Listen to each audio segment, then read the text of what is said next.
Throughout the entirety of humanity, a question has bewildered non-believers everywhere. And that question is, what is the meaning of life?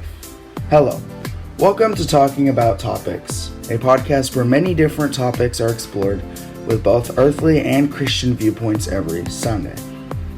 I do know it is Easter, but I haven't had a whole lot of time to prepare an Easter episode, so we'll just do a normal one, which is life.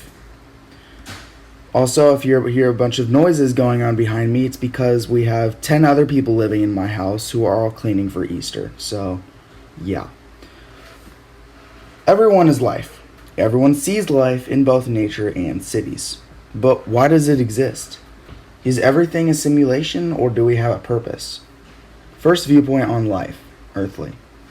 There are so many earthly theories for life, but before we dive in, let's look at a definition so that we are all on the same track. According to Merriam-Webster, life is the quality that distinguishes a vital and functional being from a dead body or inanimate matter, also a state of an organism characterized especially by capacity for metabolism, growth, reaction to stimuli, and reproduction. Now that we've covered that, let's look at some earthly theories for the meaning of life. First theory, The Matrix. The Matrix is a movie where life is a simulation, and we are all nothing but lines of code. Now, don't worry, this is not true, but some people do actually believe it. In this Matrix, we would have no purpose, no reason to live. But once we all get to the Christian viewpoint, you'll see this is all false, and we do have a purpose. Second theory, nothing. In the beginning, nothing crashed into nothing, and against the odds, it made something. Then, somehow defying all logic and chances, those somethings turned into even more somethings, and these somethings formed the universe. This is what atheists believe, and it makes it a part of earthly viewpoints. Yes, atheists believe this, that the universe was built by chance.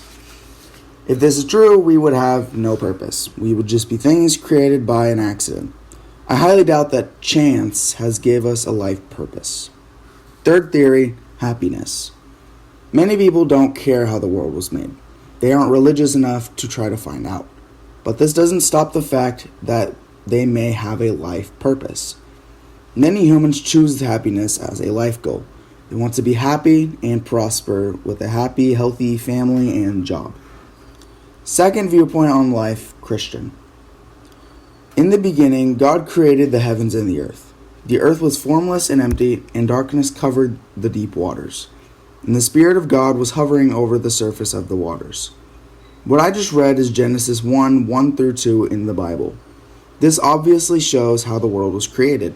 By the way, y'all can read the rest of the first chapter in Genesis for all of creation in detail. Well, what is our purpose? First of all, God created us for one reason, to glorify Him. Which would you rather, be the ruler of a city with no people, or be king of a country full of citizens? A majority of people would choose the second option. This is the option God chose. He also wanted people to care for, which is why He created us in His own image. Now, since we are sinful, not all people know about God, so they can't glorify Him. This leads to the purpose Jesus gave us in Matthew 28, verses 18-20, also known as the Great Commission. Verse 18 says, Jesus came and told His disciples, I have been given all authority in heaven and on earth. Therefore, go and make disciples of all the nations, baptizing them in the name of the Father and the Son and the Holy Spirit. Teach these new disciples to obey all the commands I have given you, and be sure of this, I am with you always, even to the end of the age. In these verses, Jesus tells His disciples these actions.